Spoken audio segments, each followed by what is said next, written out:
How you doing, my family and friends?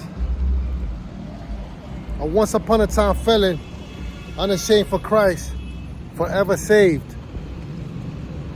It just so happens that today I get the opportunity to shoot my video international from the Dominican Republic.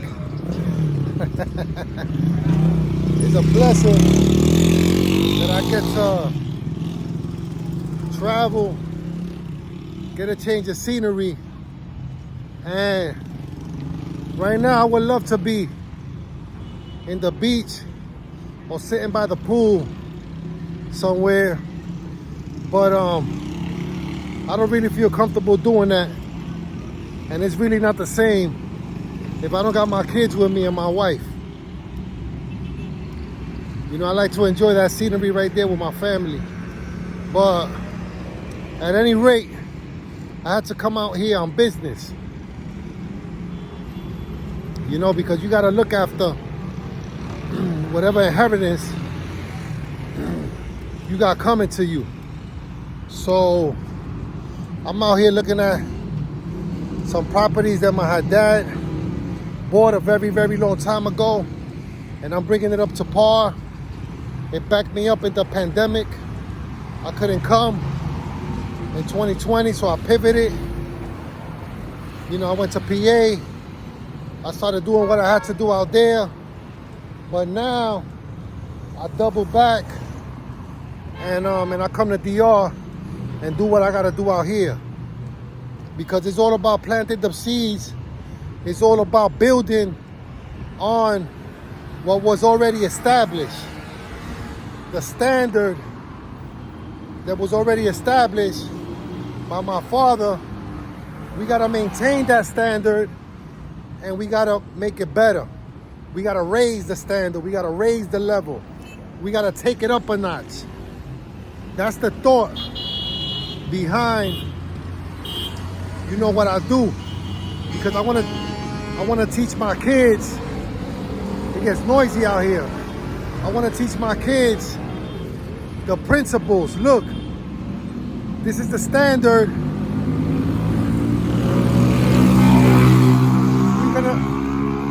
We're gonna take it up a notch, and you guys take it further. You know, that's the vision. You know, you always gotta have a vision. And you know, look, it's a very, very, very busy interstate right here. This is like a Broadway of St. Nicholas. My dad was a very smart man. He bought properties in key places in the Dominican Republic. You know, that today, you know, if we would have to live over here, we're gonna be, you know, we're gonna be all right. We're gonna at least have a roof over our head and our food is covered. If for any reason I had to land in the Dominican Republic, I'm gonna have a roof over my head and my food is covered, which is the main two things that we gotta worry about as human beings. At any rate, look, the Dominican Republic right now where I'm at, not only over here, but also in the capital, because right now I'm in Santiago. It's booming right now. The Dominican Republic right now is booming. You know, don't believe the hype. A lot of people say it's dangerous out here. You gotta be careful. Watch where you going. You know, that's everywhere. That's in the Bronx. That's in Manhattan. That's anywhere you go, in any state. That's anywhere. You gotta be careful anywhere you go. So, you know, it's booming out here right now.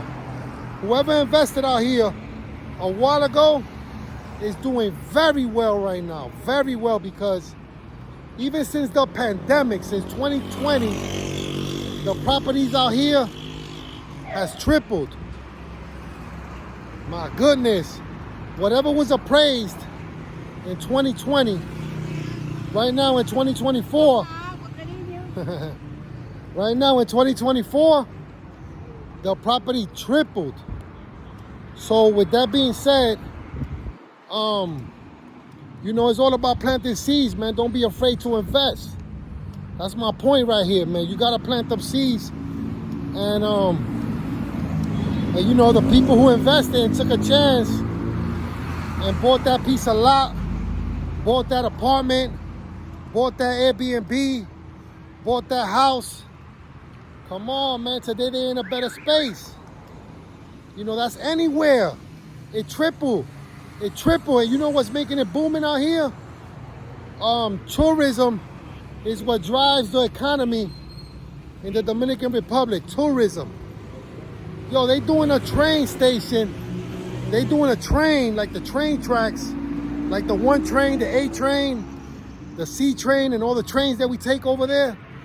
They doing a train system over here that's gonna have 14 stations.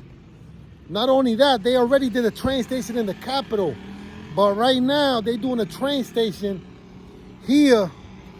There's gonna have 14 stations, and the construction workers working on that train system is working 24-hour shifts, you know, around the clock. Not 24-hour shifts, but 8-hour shifts around the clock. So the Dominicans, they got jobs working, doing that train station infrastructure. So they getting money, so they able to invest. But then the Haitians that was out here scrambling for pennies, when I came 8 years ago, the Haitians that were scrambling for pennies, they doing most of the construction on the residential properties, because that railroad system is a commercial, a government project that a lot of people feeding their families off of that project right now, including some of my family members are working on that project, managing materials that gotta be ordered and inventory and keeping the budget in check. You know, cousins of mine. So, you know, the Haitians, they doing the residential. You want to build a house right now, and it's tough right now because you really got to be here. You got to have people you could trust. But I came out here to do a minor renovation, and it kind of went smooth for me just because I got family out here and I got cousins out here that, you know, that look after, that guide me along. I don't just come blind down here either. You know, at any rate, you know, that's happening already. I got that project started. I stepped away from it because I'm not gonna come here and work if I don't have to. So, you know, there's a lot of people that's willing to work out here. So, and look how that happened. I bought a suitcase with my tools to get busy myself. And when I went, I looked at the place. I went with my cousin, with 2 Haitians, construction workers. I said, look, we're gonna do the roof. The first day, the first 2 days, we're gonna do the roof. And I'm gonna start working on the inside. And when they started doing the roof, I sent one of the Haitians downstairs to start scraping the walls, sweeping up the place, cleaning it, so that I could start my paint job the next day, spackling and starting the paint job. What ended up happening was somebody came and you know, they said, look, I did the other side of this roof. I do maintenance in these apartments out here. And you know, let's talk. And I told my cousin, look, go talk to him, ask him what his price is, show him what we gotta do. And he came back, he said, look, I do it for this amount of money, which is really not a lot of money. So I said, okay, so look, tell him how much time he's gonna take to finish. He said about 6 days, I'll have everything squared up for you. Everything 100%. I said, you know what? And he said, look, just give me a little bit of money up front. Pay me everything at the end when I give you the job, when I finish. I said, look, man, tell him to go ahead and rock. And I stepped away from it, and it gave me more time now to visit my family and friends over here. You know, it's real noisy out here sometimes. But look, now I've been around, walking around, visiting family and friends, cousins, you know, aunts, uncles, A lot of our elders have been passing away throughout the years, and they left properties behind. Then now my cousins is inheriting. They inheriting them properties, and